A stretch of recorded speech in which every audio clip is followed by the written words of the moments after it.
वो शेर का बेटा है, सदा शेर रहे। क्या कहने, क्या भाई, क्या जबरदस्त शेर है। बेटा अली से प्यार करते हैं, तेरा एहसान है मौला। अली से प्यार करते हैं, तेरा एहसान है मौला। हमारे पास बख्शिश का यही सामान है मौला। क्या कहने भाई, अरे क्या कहने भाई, माशाल्लाह। अल्लाहुम्मा सल्ली अला मुहम्मद। दरे नजफ को छोड़ दे, नजफ को छोड़ दे जन्नत के जन्नत बदले में। ये सौदा हमें मंजूर नहीं है। क्या कहने भाई, क्या मंजूर नहीं, हमें नुकसान है मौला। ये सौदा हमें मंजूर नहीं है। हमें नुकसान है मौला। क्या कहने भाई, वाह भाई, वाह वाह। सल्ली अला मुहम्मद व आले मुहम्मद। अली से प्यार करते हैं, अली से प्यार करते हैं, अली से प्यार करते हैं, तेरा एहसान है मौला। हमारे पास बख्शिश का यही सामान है दरे मौला। नजफ को दरे नजफ को नजफ को छोड़ दे छोड़ दें जन्नत के बदले में। जन्नत के बदले में। ये सौदा मंजूर नहीं, ये सौदा मंजूर नहीं, हमें नुकसान है मौला। हमें नुकसान है। अल्लाहुम्मा सल्ली अला मुहम्मद व आले मुहम्मद। बहुत ज़बरदस्त शेर है माशाल्लाह। अगले साल तक तुमको पूरा याद इंशाअल्लाह। अल्लाहुम्मा सल्ली अला मुहम्मद व आले मुहम्मद। अब जा सकते हैदर का घर आना कभी बैत ना करेगा। क्या कहने भाई, हैदर का घर आना कभी बैत ना करेगा। इनकार किया है तो बस इनकार रहेगा। क्या कहने भाई, इनकार किया है तो बस इनकार रहेगा। अब्बास से लड़ना है तो फौज और मंगा लो। अब्बास से लड़ना है तो फौज और मंगा लो। 2 लाख के लश्कर से तो बेशीर लड़ेगा। अरे क्या कहने भाई, क्या कहने, माशाल्लाह। जिंदाबाद जिंदाबाद जिंदाबाद। ऐ हुरमुला अब इससे बड़ी क्या है तेरी हार। ऐ हुरमुला अब इससे बड़ी क्या है तेरी हार।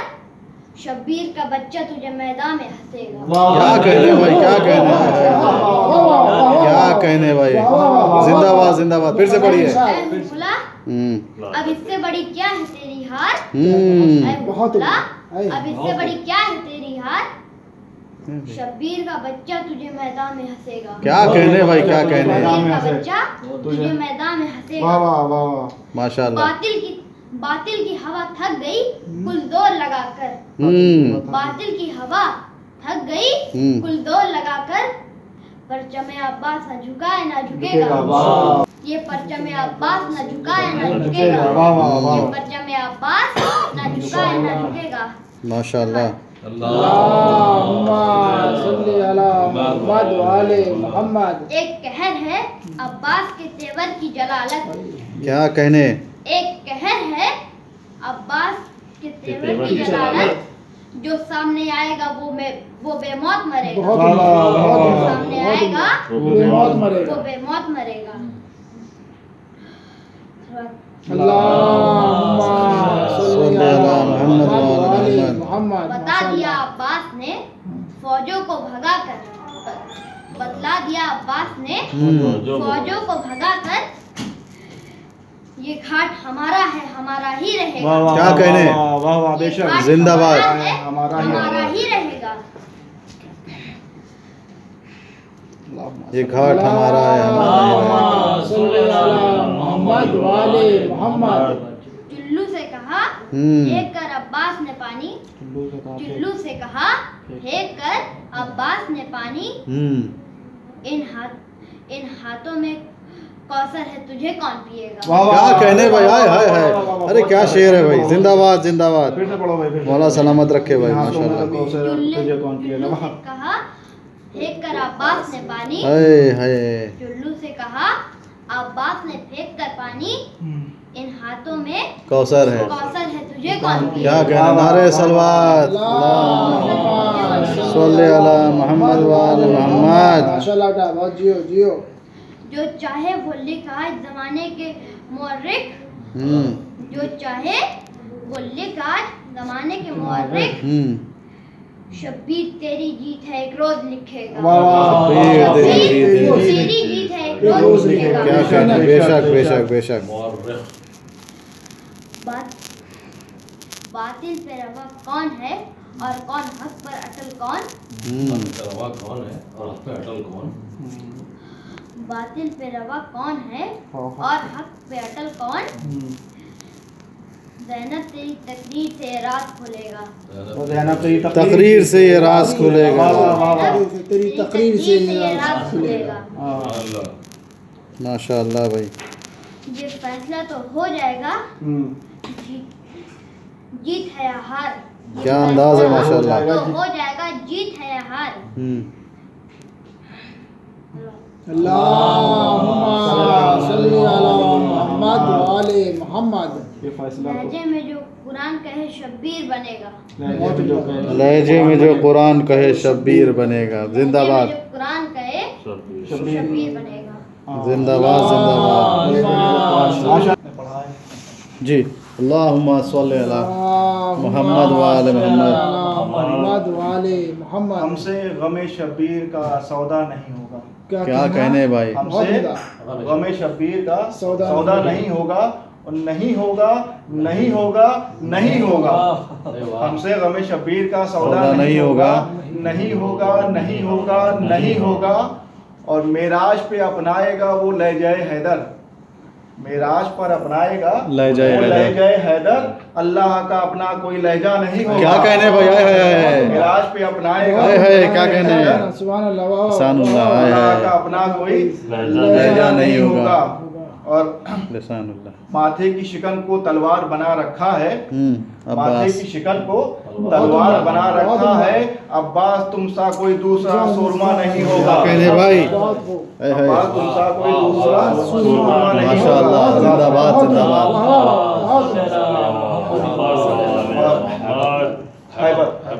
और ये है रोज़ा शब्बीर और ये है रोज़ा अब्बास। करबला को आप लोग ध्यान में रखें। ये है रोज़ा शब्बीर और ये है रोज़ा अब्बास। जन्नत में भी ऐसा कोई इलाका नहीं होगा। ये है रोज़ा शब्बीर, ये है रोज़ा अब्बास। जन्नत में भी ऐसा कोई इलाका नहीं होगा। और मैदान में बताते हैं ये अब्बास के तेवर। मैदान में बताते हैं ये अब्बास के तेवर। सिफ़ीन से कम आज का हमला नहीं होगा। मैदान में बताते हैं ये मरहूम के दर्जात बुलंद करें भाई। सिफ़ीन से क्या कम आज शेर है। का हमला नहीं होगा। एक सलवा दो। और जब तक यहाँ सज्जाद का खुतबा नहीं होगा। जब तक यहाँ सज्जाद का खुतबा नहीं होगा। जो तख्त पे बैठा है वो रुसवा नहीं होगा। क्या कहने तख्त पे बैठा अच्छा है शेर। वो रुसवा नहीं रुसवा नहीं होगा। होगा। अच्छा है शेर। और मोमिन उसे कहते हैं ये है मोमिन की पहचान। मोमिन उसे कहते हैं ये है मोमिन की पहचान। चेहरे पे कोई दूसरा चेहरा नहीं होगा। मोमिन उसे कहते हैं ये है मोमिन की पहचान। चेहरे पे चेहरा नहीं होगा। कोई दूसरा चेहरा नहीं होगा। चेहरे पे चेहरा। क्या कहने भाई। अरे वाह भाई वाह। माशाअल्लाह। हम सब हैं जी। सकीना के रोज़े भी एक पसंद। इंशाअल्लाह आमीन आमीन ले आमीन एक बार हम सब बेशक इंशाअल्लाह। उसी निस्बत से आज मौला दुआ पूरी करे भाई। इंशाअल्लाह सब बेहतर हो जाए और लोग ज़ियारत हो जाए। सारी ज़ियारतों पर जाए। आमीन या रब्बुल आलमीन। आपकी तो 40 भी नहीं होगा। सॉरी ये चेलूम एक हकीकी फितरी निज़ाम है।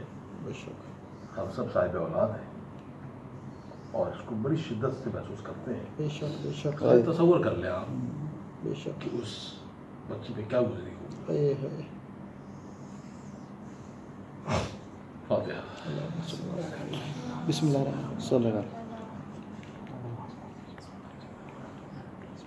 अल्लाहुम्मा सल्ली अला मुहम्मद।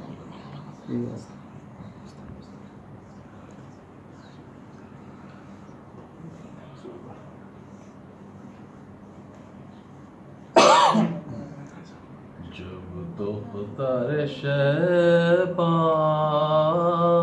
हुए नाचार से बिछड़ी। जब दुख्तर शैबान हुए नाचार से बिछड़ी। जिंदा में बहन बीमार से बिछड़ी, जिंदा में बहन ना मिले, बीमार से बिछड़ी। माँ कहती थी है मैं दिल अफगार से बिछड़ी, माँ कहती थी है मैं दिल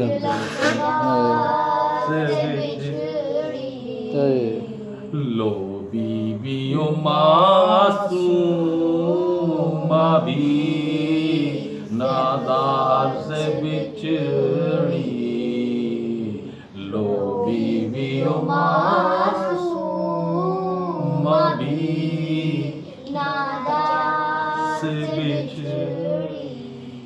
ऐ लख्ते जिगर कुश्ताए शमशीर सकीना, अरे उठो तो मगा दूसरे शबीर सकीना, उठो तो मगा दूसरे शबीर सकीना।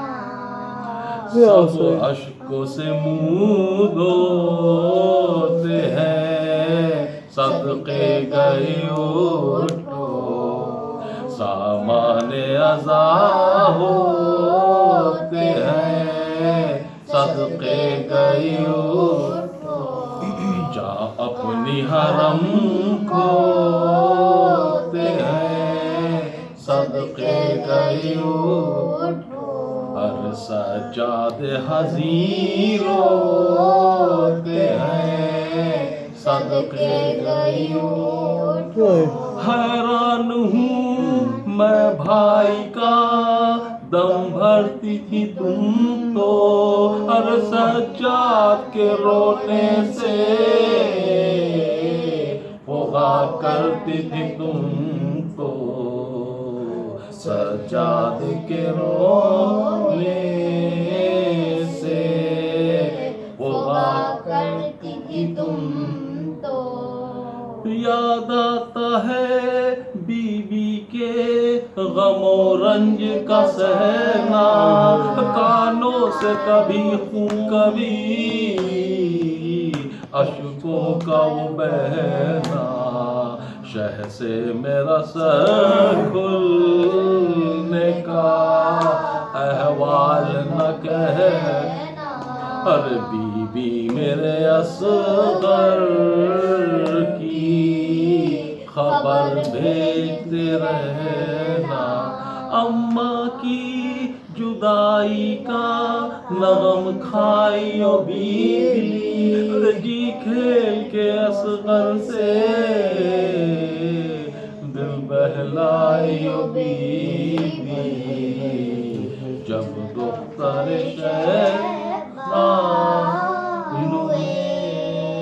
नाचार से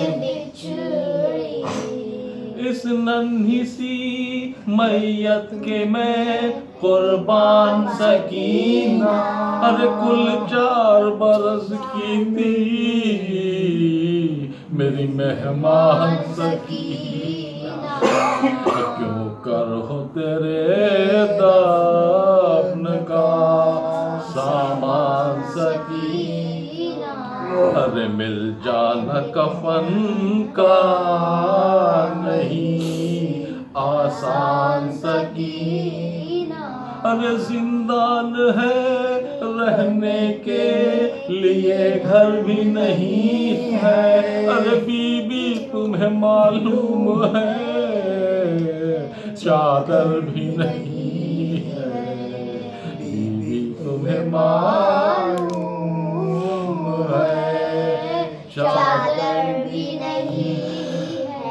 आखिर सहारे हश्र ने मुंह अपना दिखाया, अरे सज्जाद ने गस्साल को उठाया, सज्जाद ने गस्साल को जिंदा में बुलाया, वो लाश के पास आई तो रोके ये सुनाया, है मुझे किस्मत ने ये रंग दिखाया। अरे दिल रंज से सीने में ठहरता नहीं लोगों, अरे इस बच्ची का कुर्ता तो उतरता नहीं लोगों, इस बच्ची का कुर्ता तो उतरता नहीं लोगों। ऐ बीबियों क्या सुनती हो, आंसू न बहाओ, ऐ लोगों तनेज़ार से कुर्ता तो छुड़ाओ। दो गुस्ल में क्यों कर कोई तदबीर बताओ, क्या इसको मरज था मुझे कुछ हाल सुना। अरे ज़ैनब ने कहा क्या कहे, दिल गम से दबा है, अरे कोड़ों के ये सब जख्म है, दुर्रों के निशान, अरे कोड़ों के ये सब जख्म है, दुर्रों के निशान है, अरे कोड़ों के जख्म है, दुर्रों के निशान है। आखिर को यूं ही गुस्ल दिया रंजो महन में, अरे कुर्ता भी शहादत को गया साथ कफन में।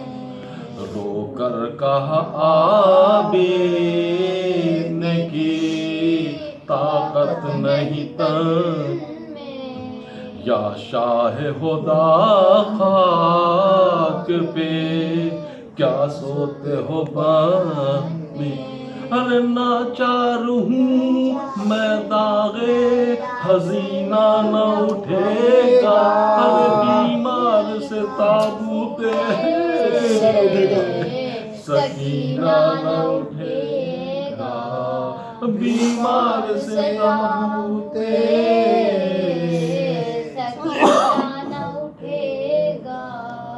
ऐ कासिम मुज़्तर मुझे दिल से न भुलाओ, भैया मुझे तन्हाई में इतना न रुलाओ। अकबर तुम्ही हम शीर के दफनाने को आओ, अब्बास भतीजी के जनाजे को उठाओ। बेकार मेरे हाथ है सदमे से रसन के, अरे मैं तो संभालूं के जनाजे के सहन के, मैं तो संभालूं के जनाजे को बहन के। जब गुफ्तर शैबा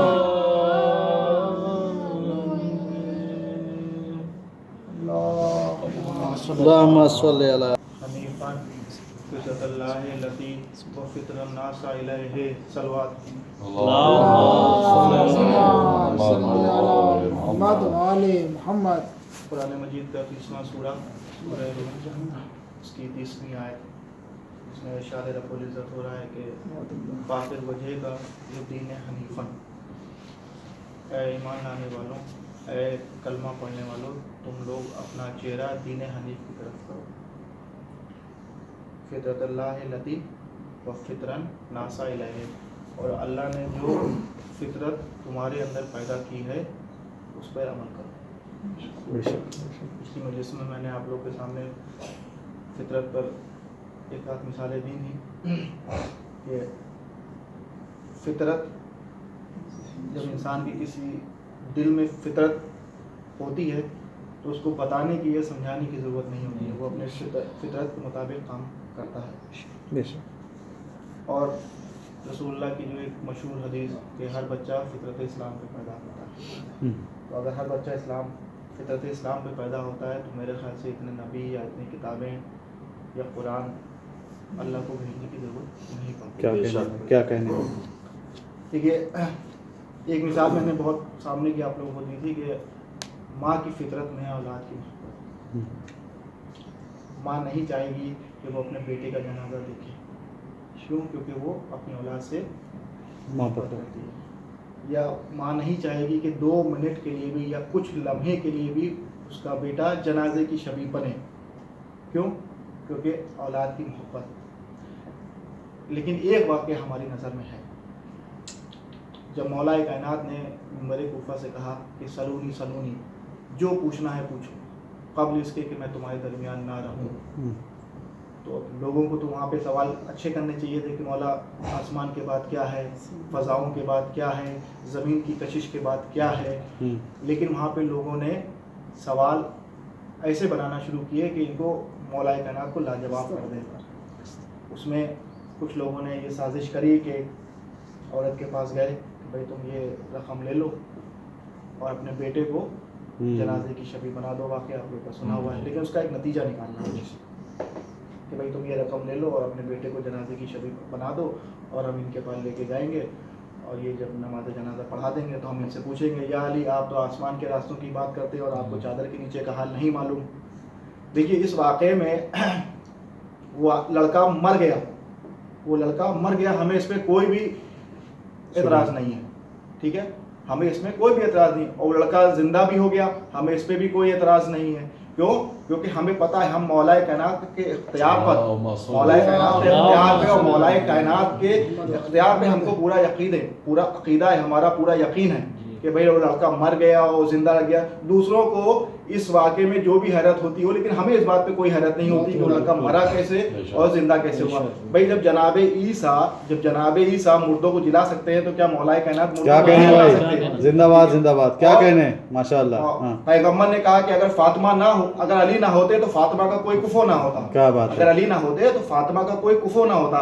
तो जब शहजादी फातिमा ज़हरा यहूदी की बेटी को जिंदा कर सकती है, अगर मौलाए कायनात ने किसी को ठोकर मार के जिंदा कर दिया तो हमें इसमें कोई हैरत नहीं होती। दूसरों को भले हैरत हो, लेकिन हमें हैरत एक चीज पे होती है कि बुढ़िया मान कैसे गई।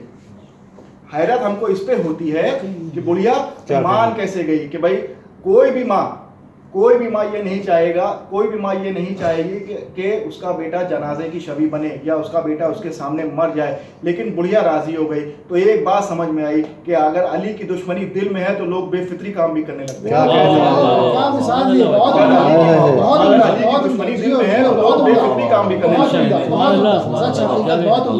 क्या कहने। भाई माँ की मोहब्बत ऐसी है कि वो अपनी औलाद को मरता हुआ नहीं देख सकती। 2 मिनट के लिए या 2 लम्हे के लिए वो जनाजे की शबीह बन जाए तो वहाँ परेशान हो जाती है। लेकिन वो माएँ कैसी थी, वो बुढ़िया कैसी थी कि जो अपने बेटे को जनाजे की शबीह बनाने के लिए राजी हो गई। देखिए फितरत क्या है हमारे अंदर, अहले बैत की फितरत हमारे अंदर है, अहले बैत की फितरत, अहले बैत की मोहब्बत की हमारे अंदर है। ऐसे ही मौलाए कायनात की फितरत में शामिल था पैगम्बर से मोहब्बत, ऐसे ही मौलाए कायनात की फितरत में शामिल था पैगंबर से मोहब्बत। और इसके कई सारे मिसालें मौजूद हैं, लेकिन आप लोग के सामने सिर्फ 2 मिसाल हम पेश करेंगे। दावत ज़ुल-अशीरा, इस्लाम की पहली दावत, दावत ज़ुल-अशीरा। रसूलुल्लाह मस्जिद में है, मेंबर पे बैठे हुए हैं, इस्लाम की दावत दी जा रही है कि कौन है जो मेरी नुसरत करे, कौन है जो मेरी नुसरत करे। तो सब ऐसे बैठे थे सर झुकाए जैसे सरों पे तायर बैठे हुए हैं कि अगर सर उठाएंगे तो परिंदे उड़ जाएंगे। लेकिन हमने देखा कि एक 9 साल का बच्चा खड़ा हुआ, या रसूलुल्लाह मैं आपकी नुसरत करता हूँ, या रसूलुल्लाह मैं गवाही देता हूँ। लेकिन रसूल खुदा ने कहा नहीं अली बैठ जाओ, तुम मेरे भाई हो, तुम मेरे वसी हो, तुम मेरे जानशीन हो। 3 बार रसूल खुदा ने पूछा कि कोई है इसमें से जो मेरी नुसरत करे, तीनों बार मौलाए कायनात खड़े हुए। ठीक है, तो ये फितरत में शामिल था, इसीलिए मौलाए कायनात खड़े हुए, या अली आप बैठ जाइए, आप मेरे भाई हैं दुनिया में भी और आखिरत में भी। और दूसरी मिसाल जंगे खंदक में जब अम्र इब्न अब्द ने रसूल खुदा की शान में गुस्ताखी करी थी तो रसूल खुदा ने क्या कहा था कि मिन हाजा कल्ब, कौन है जो इस कुत्ते के मुकाबले पे जाए, कौन है जो इस कुत्ते के मुकाबले पे जाए। उस वक्त भी सब ऐसे ही बैठे हुए थे कि जैसे सरों पे तार बैठे हों। उस वक्त भी मौलाए कायनात खड़े हुए कि नहीं मैं जाऊंगा, लेकिन रसूल खुदा ने कहा नहीं अली रुको, अभी रुको, अभी रुको। पैगंबर ने कहा कि जो इस कुत्ते के मुकाबले पे जाएगा वही मेरा जानशीन होगा, वही मेरा वारिस होगा। जो इसके मुकाबले पे जाएगा, जो इसे कत्ल करेगा वही मेरा वारिस होगा, वही मेरा जानशीन होगा। नहीं बात को समझे, नहीं बात वाजे नहीं हुई भाई। अगर जिंदा रहेगा तो जानशीन बनेगा ना, भाई अगर जिंदा रहेगा तो जानशीन बनेगा ना। रसूल खुदा तो जमानत ले रहे हैं जिंदगी की, लेकिन कोई जाने को तैयार नहीं। अरे क्या कहने, अरे क्या कहने भाई। रसूल खुदा कह रहे हैं जो इसके मुकाबले पे जाएगा वही मेरा वारिस होगा, वही मेरा जानशीन होगा। रसूल खुदा, अरे भाई बहुत अच्छा है, माशाल्लाह। जिंदगी की जमानत ले रहे हैं। हाँ सही सही सही लेकिन फिर भी कोई जाने को तैयार नहीं, और इल्जाम हमारे पर लगाया जाता है कि हम रसूल खुदा को कमतर नापते हैं। भाई क्या कहने हैं भाई, बुला रहे हैं रसूल खुदा, लेकिन अच्छा आप जा है। नहीं रहे हैं, जिंदगी की जमानत ले रहे हैं, लेकिन आप आगे नहीं बढ़ रहे हैं, समझ नहीं इल्जाम हम रहे। पे लगाते हैं। सलवात पढ़े आज इंशाल्लाह जंगी जंगों का जिक्र कर लेते हैं। जंग आ गए तो जंगों का जिक्र कर लेते हैं। देखिए जंग बदर, जंग उहद, माफी जंग उहद एक ऐसी जंग है जिसमें रसूल खुदा ने, जिसमें जनाब हमजा की शहादत भी हुई है, लेकिन उसके कई और अच्छे पहलू भी हैं। अब जैसे रसूल खुदा ने मतलब एक टुकड़े को भी पहाड़ पे खड़ा कर दिया था कि भाई तुम लोग यहाँ रहो, और जब कोई, ताकि कोई पीछे से हमला ना करने पाए। लेकिन जब वो जंग हार रहे थे, फिर मौलाए कायनात आए, और मौलाए कायनात के तेज के सफ़े में लोग मालामाल हुए। अब उनसे पहले ये पूछा जाए कि आप गनी पहले से थे कि जनाब खदीजा के बाद हुए? पहले तो उनसे ये पूछा जाए कि जो गनी और वो गनी और वो गनी, तो ये गनी पहले से थे कि बाद में हुए? पहले तो उनसे ये सवाल पूछा जाए। तो हम शिया जो है खाली वो जवाब देने के लिए मशीन नहीं है कि खाली जवाब देना। अब हमारा मतलब अब टाइम भी आ गया कि अब हमको भी सवाल पूछना चाहिए। बेशक बेशक, अब टाइम भी आ गया कि हम भी सवाल पूछें। खाली ये शिया जो है वो सवाल का जवाब देने की मशीन नहीं है। पहले तो आप ये डिसाइड करिए कि जो बच्चे के कान में सुबह की अजान देनी है कि शाम की अजान देनी है। पहले इस बात का आप लोग मतलब फैसला करिए, उसके बाद फिर हमसे सवाल पूछिएगा। वो बात कहाँ की कहाँ गई। तो अब वहाँ से जब देखा कि जब मौला कहना जब तलवार चला रहे हैं और जंग जो है वो उसका नक्शा बदल गया, तो लोग वहाँ से नहीं उतरे कि भाई अब माले गनीमत हासिल करना था। तो किसी ने कहा कि नहीं भाई रुको, रसूल खुदा ने कहा है कि सब में बटेगा, बराबर का बटेगा। तो उसमें से कुछ लोग बोले लेकिन अच्छा अच्छा तो छट जाएगा, उसमें अच्छा अच्छा तो छट जाएगा। खैर वो लोग पहाड़ी ने छोड़ दी और वो जंग का नक्शा बदल गया उसमें। खैर वो वाक़ आप लोग को मालूम है, लेकिन उसमें हुआ ही, देखिए उसमें दो वाक़े हुए। पहला वाक़या तो ये हुआ कि जनाब इब्ने दज्जा, जनाब इब्ने दज्जा जो रसूल खुदा के बहुत बड़े सहाबी थे। लोग हमसे कहते हैं कि हम सहाबा के फ़ज़ाइल नहीं पढ़ते, लिए सुनिए फ़ज़ाइल सहाबा के फ़ज़ाइल सहाबा कैसे होते हैं। तलवार उनकी टूट गई तो रसूल खुदा ने एक शाख़ खुरमा उनके हाथ में दे दिया। शाख़ खुरमा मतलब खजूर की टहनी दे दी।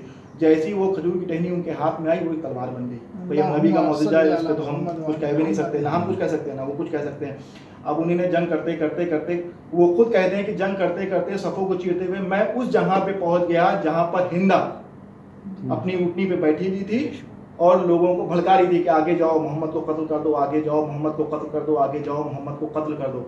लेकिन जनाब दज्जा ने हिंदा को कत्ल नहीं किया और वापस आ गए। तो किसी ने उनसे पूछा कि भाई आपने हिंदा को कत्ल क्यों नहीं किया? कह रहे अगर मेरे हाथ में मेरी तलवार होती, अगर मेरे हाथ में मेरी तलवार होती तो मैं हिंदा का सर कलम कर देता, लेकिन क्योंकि मेरे हाथ में रसूल खुदा की दीवी शाख थी, वो रहमतुल आलमीन है, तो मैं उनकी तलवार से किसी को कत्ल नहीं कर सकता। और उसी जंग में मौलाए कायनात की तलवार टूटी, उसी जंग में मौलाए कायनात की तलवार टूटी। अब जब इनकी तलवार टूटी तो रसूल खुदा ने शाख खुरमा दिया, लेकिन जब मौलाए कायनात की तलवार टूटी, जब मौलाए कायनात की तलवार टूटी तो जुल्फ़िकार कहाँ से आई? देखिए एक सुन्नी है, बहुत बड़े आलिम है और मतलब उनको आधा शिया भी कहा जाता है। उनका नाम है मुल्ला साले कशफी अल हनफी, नाम से ही पता चल रहा है। उनकी एक किताब है कौकबे दुर्री, तो उन्होंने अली बैत के बहुत सारे फ़ज़ाइल उसमें कोट किए हैं, लेकिन उन लोगों ने उनको शिया कहना भी शुरू कर दिया था। तो आखिरी के 5-6 सफ़ों ने उन्होंने कुछ ऐसी बातें लिख दी कि मतलब उनको ये मतलब ये ना कहा जाए कि वो शिया हैं। तो उन्होंने कुछ 50-50 वाला मामला आखिरी के 4-5 पन्नों में कर दिया कि भाई हमको शिया ना समझिए। तो उसमें उन्होंने एक चीज़ लिखी, आप बहुत गौर से सुनिएगा, आपके मतलब की बात है। उसमें उन्होंने एक चीज़ लिखी, उसमें उन्होंने लिखा कि जो ये जुल्फ़िकार जो उतरी थी ये मौलाए कायनात के लिए नहीं उतरी थी, रसूल खुदा, ये रसूल खुदा के लिए उतरी थी। और रसूल खुदा अपने सहाबा के साथ ये तलवार को लेके चले और उन्हीं ने एक पहाड़ी पर खड़े होकर अपने सहाबा से कहा कि देखो वो जो गार तुम लोगों को नजर आ रही है उसमें शैतान की बेटी बैठी है, उसमें शैतान की बेटी बैठी है, और जो उसको कत्ल करेगा ये तलवार मैं उसको दूंगा, ये जुल्फ़िकार मैं उसको दूंगा। एक साहब गए, वो नहीं कत्ल कर पाए, वापस आ गए, दूसरे साहब गए, तीसरे साहब गए, जाते रहे। आखिर में सबसे आखिर में मौलाए कायनात गए, आखिर में सबसे मौलाए कायनात गए और उन्होंने शैतान की बेटी को कत्ल किया, बकौल उनके शैतान की बेटी को कत्ल किया, और जब वापस आए तो रसूल खुदा ने वो जुल्फ़िकार उनको दी। इस तरह से मौलाए कायनात साहिब जुल्फ़िकार बने। चलिए इस बात पर तो इतिहास सही कि भाई हम वो भी मानते हैं, हम भी मानते हैं कि मौलाए कायनात के एटलीस्ट मौलाए कायनात जो है वो साहिब जुल्फ़िकार है। लेकिन एक फर्क है भाई, अगर वो भी मानते हैं हम भी मानते हैं, किसी भी मौके पे मानते हैं, वो किसी तरह मानते हो हम किसी तरह मानते हैं, लेकिन कम से कम इस बात पे तो इत्तेहाद है कि वो भी साहिब जुल्फ़िकार मानते हैं मौलाए कायनात को, और हम भी मानते हैं। लेकिन एक फर्क है, फर्क क्या है? वो ये समझते हैं कि जो शैतान की बेटी को कत्ल करे वो साहिब जुल्फ़िकार, और हम ये मानते हैं जो साहिब जुल्फ़िकार के मुकाबले पे आ जाए वो शैतान की बेटी। क्या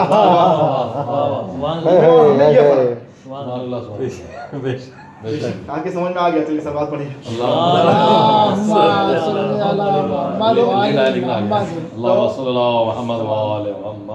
ये देखिए ये फितरी हो गई। अब इसके आयत का जो ऊपर का टुकड़ा है, दीन हनीफन, तुम लोग अपना चेहरा दीन हनीफ की तरफ फाकिम वजह का दीन हनीफ। ये दीन हनीफ क्या है? खैर इस पर भी इंशाल्लाह किसी दिन गुफ्तगू होगी। लेकिन दीन हनीफ किसको कहा? अल्लाह ने दीन हनीफ सबसे पहले जनाब इब्राहिम को कहा, सबसे पहले जनाब इब्राहिम को कहा। क्यों? जनाब इब्राहिम बहुत सालों तक एक गार में रहे, बहुत सालों तक एक बच्चा अगर पैदा हो और एक कमरे में रहे, मतलब किसी जगह पे रहे और 18-20 साल उसको कमरे से बाहर ना जाए, मान ली उसको दुनिया के बारे में कुछ पता नहीं है, कुछ उसने देखा नहीं है, तो जब वो 18-20 साल के बाद जब वो बाहर निकलेगा तो उसकी कैफियत क्या होगी? उसकी कैफियत क्या होगी? बेशक सही। वो जो चीज़ देखेगा उस पर अब जनाब इब्राहिम बहुत सालों तक गार में रहे और सिर्फ उन्हीं ने अपनी माँ को देखा, सिर्फ माँ उनकी जाती थी, उनको ग़िज़ा पहुँचाती थी और वापस चले आती थी, बस। तो उनकी कैफियत बिल्कुल वैसी थी कि जो एक बच्चे की होती है कि जो पहली बार कोई चीज़ देख के हैरत ज़दा रहता है। लेकिन जब जनाब इब्राहिम नबी हैं, अल्लाह के नबी हैं, लेकिन जब वो बाहर आए तो उन्होंने सबसे पहले सितारे को देखा, तो उन्होंने कहा क्या ये मेरा खुदा है? जब वो सितारा गुरूब हो गया तो जनाब इब्राहिम ने कहा कि नहीं, जो गुरूब हो जाए वो मेरा खुदा नहीं हो सकता। उसके बाद उन्होंने चांद को देखा, जब चांद गुरूब हो गया तो उन्होंने कहा कि नहीं, जब जो गुरूब हो जाए वो मेरा खुदा नहीं। फिर उन्होंने सूरज को देखा, कहा नहीं, जो सूरज अगर ये जो गुरूब हो जाए वो मेरा खुदा नहीं हो सकता। जनाब इब्राहिम 17 या 18 बरस की उम्र में गार से बाहर आए, बालिग थे और नबी बन चुके थे, साहिब किताब थे, सब कुछ था, लेकिन जिस चीज़ को देखते थे उसको अपना खुदा मानते थे, जिस चीज़ को देखते थे उसे अपना खुदा मानते थे। तो 18 बरस तक जनाब इब्राहिम दुनिया को समझते रहे, देखते रहे और हर चीज़ को अपना खुदा मानते रहे, और जब जो चीज़ फना हो जाती थी या गुरूब हो जाती थी तो उनको यकीन होता था कि नहीं, ये मेरा खुदा नहीं है। लेकिन जो बच्चा 3 दिन खाने काबा में रहा और बाहर आया और हाथों पे रसूल खुदा के आंखें खोल के कह रहा है क्या ज़बूर सुनाऊं, इंजील सुनाऊं, कुरान सुनाऊं, तो ये है फर्क इब्राहिम में और ये है फर्क मौलाए कायनात में। क्या बात है। देखिए अब जो बच्चा पैदा होता है, हर बच्चा फितरत इस्लाम पे पैदा होता है, लेकिन उसके माँ बाप पालने वाले उसको अपने हिसाब से ढाल लेते हैं, अपने मज़हब में। अगर यहूदी के यहाँ पैदा हुआ तो यहूदी, अगर वो ईसाई के यहाँ पैदा हुआ तो वो ईसाई हो गया, अगर हिंदू के यहाँ पैदा हुआ तो वो हिंदू, बुद्धिस्ट के यहाँ हुआ तो वो बुद्धिस्ट, लेकिन होता फितरत इस्लाम पे पैदा है। लेकिन उसके माँ बाप, उसको पालने वाले अपने मज़हब के मिहार पे उसको ढाल लेते हैं। अब अगर कोई बच्चा हिंदू के यहाँ पैदा हुआ तो लोग कहते हैं हिंदू है, कोई बच्चा मुसलमान के यहाँ पैदा हुआ कहते हैं मुसलमान है, कोई बच्चा ईसाई के यहाँ पैदा हुआ कि ईसाई है, कोई बच्चा कहीं और किसी और मज़हब में पैदा हुआ कहा वही है, वही है और वही है। और जो बच्चा खुदा के घर में पैदा हुआ, जो बच्चा खुदा के घर में पैदा हुआ उसको आप क्या कहेंगे? वही है।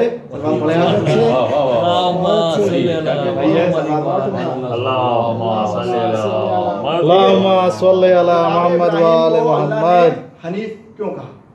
सबसे पहले दीन मौला कायनात को भी कहा, रसूल खुदा को भी कहा, लेकिन सबसे पहले जनाब इब्राहिम को कहा। क्यों कहा? क्योंकि जनाब इब्राहिम को अल्लाह ने उम्मत के बराबर करार दिया, उम्मत के बराबर। कि जनाब इब्राहिम उम्मत के बराबर है। क्यों? क्योंकि वो इंसानों के इमाम, इंसानों का इमाम, और अल्लाह उनको उम्मत के बराबर कह रहा। तो जो पूरी कायनात का इमाम हो, जो पूरी कायनात का इमाम हो, उसको आप क्या कहेंगे? देखिए, दीन हनीफ अल्लाह ने कहा कि ये अकेले हैं लेकिन उम्मत के बराबर हैं। अकेले हैं क्यों? क्योंकि इनके अमाल एक तरफ और पूरी उम्मत के अमाल एक तरफ, इसलिए ये जनाब इब्राहिम उम्मत के बराबर है। इसीलिए अल्लाह ने इनको हनीफ कहा, इसीलिए अल्लाह ने इनको हनीफ कहा। तो इब्राहिम है अकेले लेकिन है उम्मत के बराबर। इसी तरह फातिमा ज़हरा है अकेली लेकिन है कौसर के बराबर। इसी तरह जिंदाबाद जिंदाबाद कौसर के बराबर है। तो बीबी फातिमा ज़हरा इतनी मुक़द्दस बीबी जिसकी ताज़ीम के लिए रसूल खुदा खड़े हो जाते थे, जिसके लिए रसूल खुदा ने कहा कि अगर जिसने फातिमा को तकलीफ दी उसने मुझे तकलीफ दी, और जिसने मुझे तकलीफ दी उसने अल्लाह को तकलीफ दी। जो जिससे फातिमा खुश उससे मैं खुश, और जिससे मैं खुश उससे अल्लाह खुश। लेकिन वाह ऐसे मुसलमानों पे जिन्होंने रसूल खुदा की ज़िंदगी के बाद बीबी फातिमा ज़हरा पे वो जुल्म किए हैं। बीबी फातिमा ज़हरा ने यूँ ही नहीं कह दिया था कि अगर जो जुल्म मुझ पे हुए हैं अगर वो दिनों पे होते तो वो रात में तब्दील हो जाते, वो पहाड़ों पे होता तो पहाड़ से रेजा रेजा हो जाते। बीबी फातिमा ज़हरा जब अपना हक मांगने दरबार में गई हैं तो इमाम हसन और इमाम हुसैन को साथ मिली थी, लेकिन जालिमों ने उनकी गवाही नहीं मानी। मौला कायनात ने गवाही दी, जनाब उम्मे ऐमन ने गवाही दी, लेकिन किसी ने गवाही नहीं मानी। 6 घंटे बीबी फातिमा ज़हरा दरबार में खड़ी रही, 6 घंटे। 18 साल की उम्र में बीबी फातिमा ज़हरा मतलब दीवार का सहारा लेके चलती थी। 18 साल पे वो मसाइल हुए, दीवार का सहारा लेके चलती थी। घर में शहजादी ज़ैनब 5 साल की, जनाब उम्मे कुलसूम 4 साल, घर के सहन में टहल रही कि अम्मा दरबार गई हैं, आई कि नहीं आई, क्या हुआ, आई कि नहीं आई। इतने में दरबार हुआ, बीबी फातिमा ज़हरा दाखिल हुई घर में। जनाब ज़ैनब ने देखा, माँ से लिपट गई। जनाब ज़ैनब ने सवाल किया कि अम्मा क्या उन्होंने आपका हक दिया? बीबी फातिमा ज़हरा ने कहा कि नहीं, उन्होंने मुझे हक नहीं दिया, बल्कि मुझे 6 घंटा दरबार में खड़ा रखा। शहजादी ज़ैनब ज़ारो कतार रोने लगी। बीबी फातिमा ज़हरा फरमाती कि नहीं बेटी चुप हो जाओ, मैंने सब्र किया, तुम्हारे बाबा ने सब्र किया, तुम्हारे भाइयों ने सब्र किया, तो तुम भी सब्र करो।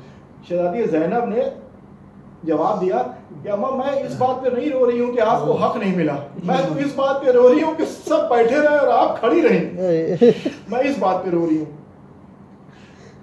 लेकिन शहजादी ज़ैनब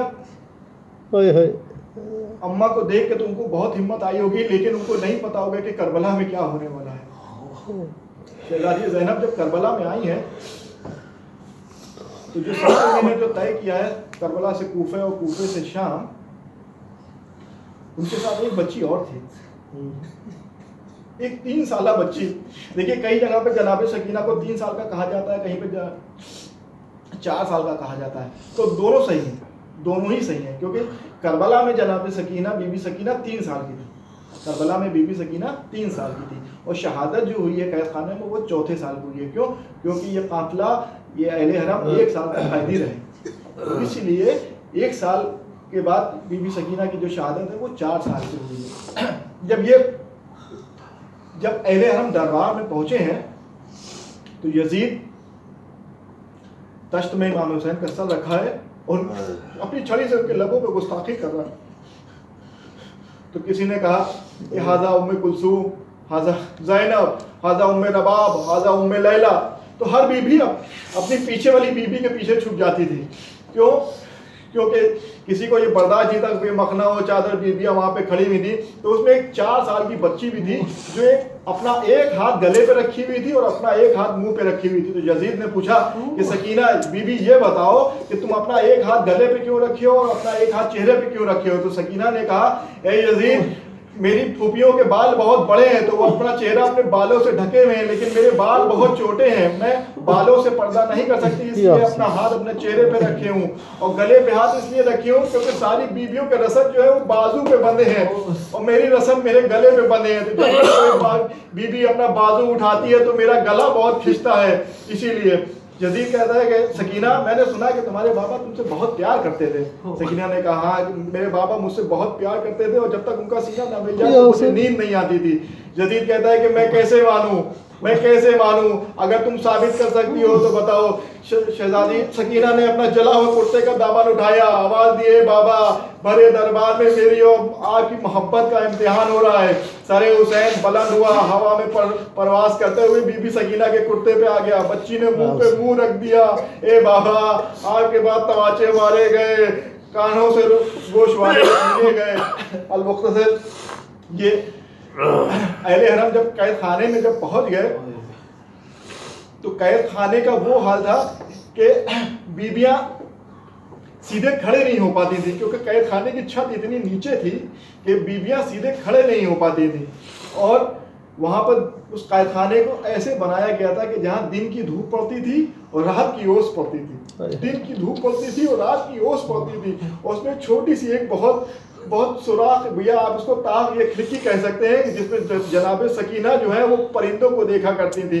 और जब भी कोई परिंदा गुजरता था तो वो पूछती थी कि फूफी ज़ैनब, ये बताइए ये परिंदे कहाँ जा रहे हैं? मैं रोज़ देखती हूँ ये परिंदे सुबह जाते हैं और शाम को लौट जाते हैं। जनाब ज़ैनब ने कहा कि बेटी, ये सुबह अपने खाने को दाना लेने जाते हैं और शाम को अपने अपने घोंसलों में लौट जाते हैं, अपने अपने घरों को चले जाते हैं। बीबी ने बहुत तड़प के जवाब दिया कि ए फूफी, ये बताइए हमें कब घर जाना नसीब होगा, हम कब जो है वो मदीने जाएंगे? एक दिन चौथे इमाम ने शहजादी ज़ैनब को बैठ के नमाज पढ़ते हुए, चौथे इमाम आए, हाथों को जोड़ा, कहा फूफी, मैंने आज तक आपको कभी बैठ के नमाज पढ़ते हुए नहीं देखा, तो इसका क्या सबब है कि आप बैठ के नमाज पढ़ रही हैं? शहजादी ज़ैनब ने कहा कि बेटा सज्जाद, मैं क्या बताऊं, जो खाना आता है वो इतना कम होता है कि बच्चों को पूरा नहीं पड़ता, तो मैं अपना खाना भी बच्चों को दे देती हूँ। तो इस कमजोरी, ये जिस्मानी कमजोरी है कि सही ग़िज़ा नहीं मिल पाती है, 3 दिन में एक बार खाना मिलता है, इसीलिए अब जिस्म में वो ताकत नहीं लगी कि खड़े होकर नमाज पढ़ सकूं। या अल्लाह रहम, या अल्लाह रहम। एक दिन बच्ची रात में सो रही थी, तड़प के उठ गई और रोने लगी। सारी बीबियां पूछने लगी, सकीना क्या हुआ? बीबी ने जवाब दिया, मैंने अपने बाबा को अपने ख्वाब में देखा है। इमाम हुसैन का नाम सुनते ही सारी बीबियां रोने लगी, मातम का शोर होने लगा।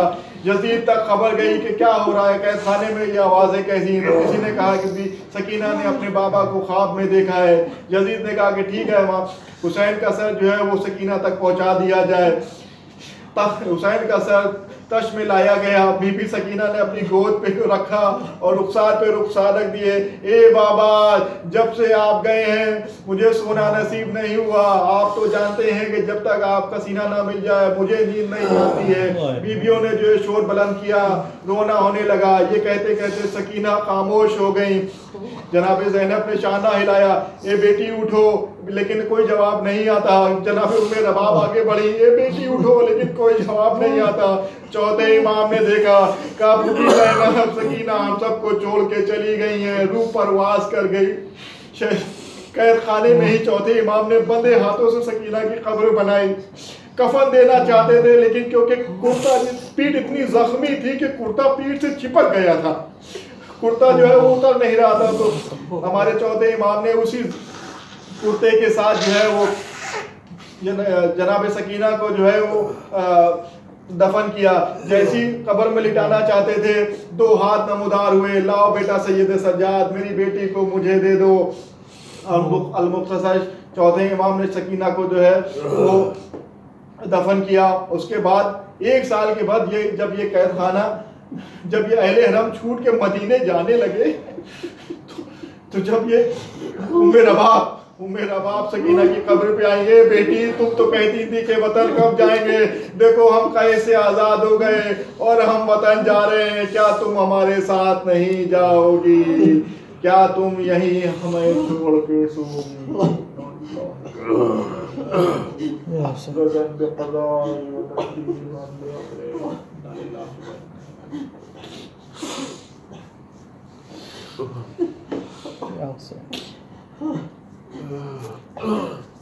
तो पालने वाले हमारी छोटी सी अजीम इबादत को कबूल फरमा। अब्बास तेरे गम में कमर टूट गई। भाई अब्बास तेरे गम में कमर टूट गई। हाय अब्बास तेरे गम में कमर टूट गई। बोझ है भाई का सदमा ये मेरे सीने पर, खाक है अब खाक है इस जीने पर। बोझ है भाई का सदमा ये मेरे सीने पर, खाक है अब खाक है इस जीने पर। एक एक सांस दुश्वार, एक एक सांस है दुश्वार, कमर टूट गई। भाई अब्बास तेरे गम में कमर टूट गई। भाई अब्बास तेरे गम में कमर टूट गई। कत्ल सपा हुआ खैरों में ना आया पानी। एक कतरा भी सकीना ने ना पाया पानी। कत्ल सपा हुआ खैरों में ना आया पानी। एक कतरा भी सकीना ने ना पाया पानी। हो गई तीरों की बौछार, हो गई तीरों की बौछार, कमर टूट गई। भाई अब्बास तेरे गम में कमर टूट गई। भाई अब्बास तेरे गम में कमर टूट गई। हाय हमदर्द मेरा फदाई न रहा, मेरे बाबा की निशानी मेरा भाई न रहा। हाय हमदर्द मेरा फदाई न रहा, मेरे बाबा की निशानी मेरा भाई न रहा। जिंदगी हो गई बेकार, जिंदगी हो गई बेकार, कमर टूट गई। भाई अब्बास तेरे गम में कमर टूट गई। भाई अब्बास तेरे गम में कमर टूट गई। सानिए हैदर करार था मेरा भाई, एक फौलाद की दीवार था मेरा भाई। सानिए हैदर करार था मेरा भाई, एक फौलाद की दीवार था मेरा भाई। घर हुआ बेदर दीवार, घर हुआ बेदर दीवार, कमर टूट गई। भाई अब्बास तेरे गम में कमर टूट गई। भाई अब्बास तेरे गम में कमर टूट गई। अपने दामन में कटे हाथ संभालूं कैसे, दिल फटा जाता है जज्बात संभालूं कैसे। अपने दामन में कटे हाथ संभालूं कैसे, दिल फटा जाता है जज्बात संभालूं कैसे। अपना लश्कर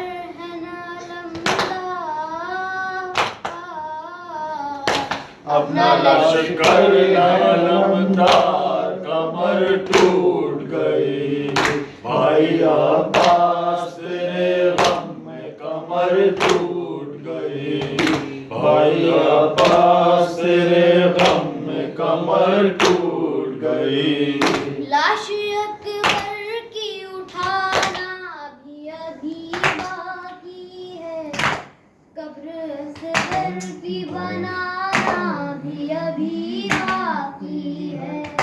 लाश अकबर की उठाना भी अभी बाकी है, कब्र असगर की बनाना भी अभी बाकी है। अलमदद हैदर कर्रार, अलमदद हैदर कर्रार कमर टूट गई। भाई अब्बास तेरे गम में कमर टूट गई। भाई अब्बास तेरे गम में कमर टूट गई। मेरी नादान सकीना माँ कहती है रोकर मेरी नादान सकीना।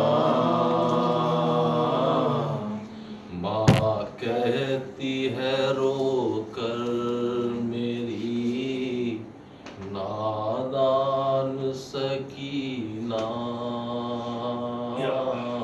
माँ कहती है रोकर मेरी नादान सकीना। तुम मर गई जिंदा में मेरी जान सकीना। माँ कहती है रोकर मेरी नादान सकीना। जिंदा की अज़मुसीयत से जो घबराती थी नादा, हर रोज कहा करती थी अब घर चलो अम्मा।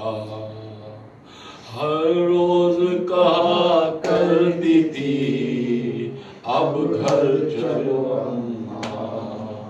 पूरा न हुआ दिल का ये, पूरा न हुआ दिल का ये अरमान सकीना। माँ कहती है रोकर मेरी नादान सकीना। माँ कहती है रोकर मेरी नादान सकीना। दिल में थी यतीमा के वतन जाने की हसरत, घर जाना मयसर न हुआ हाय रे किस्मत।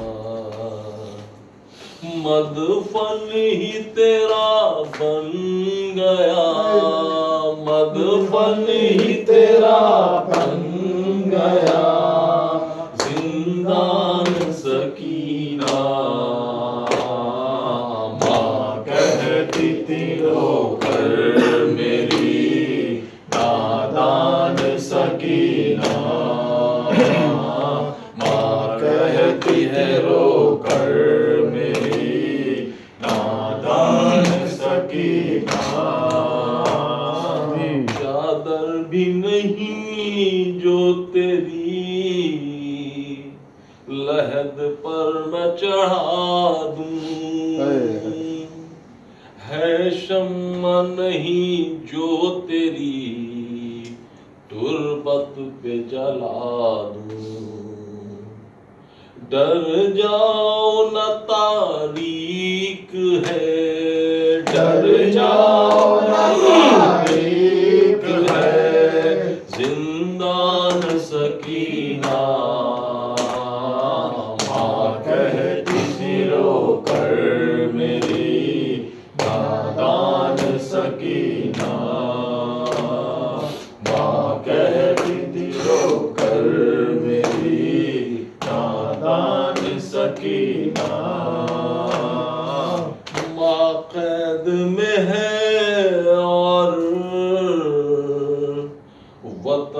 दूर है यहाँ से, ये कैद मुसीबत है, कफन लाऊं कहाँ से। ये कैद मुसीबत है, कफन लाऊं कहाँ से। कैसे हो तेरे दफ्न का, कैसे हो तेरे दफ्न का सामान सकीना। माँ कहती है रो कर मेरी नादान सकीना। माँ कहती है रो कर मेरी नादान सकीना। जिंदा की मुसीबत से जो घबराती थी मुस्तर, दरवाज़ा जिंदा पे खड़ी रहती थी आकर। दरवाज़ा जिंदा पे खड़ी रहती थी आकर। जब देखती थी है नहीं, जब देखती थी है नहीं दरबान सकीना। माँ कहती है रो कर मेरी नादान सकीना। माँ कहती है रो कर मेरी नादान सकीना। बेरहम ने रुख सारों पे यूं से लिया मारी। सिंचार बरस का थके दुनिया से सिधारी। दिन चार बरस का थके दुनिया से सिधारी। बस थोड़े दिनों की रही, बस थोड़े दिनों की रही मेहमान सकीना। माँ कहती है रो कर मेरी नादान सकीना। माँ कहती है रो कर मेरी नादान सकीना।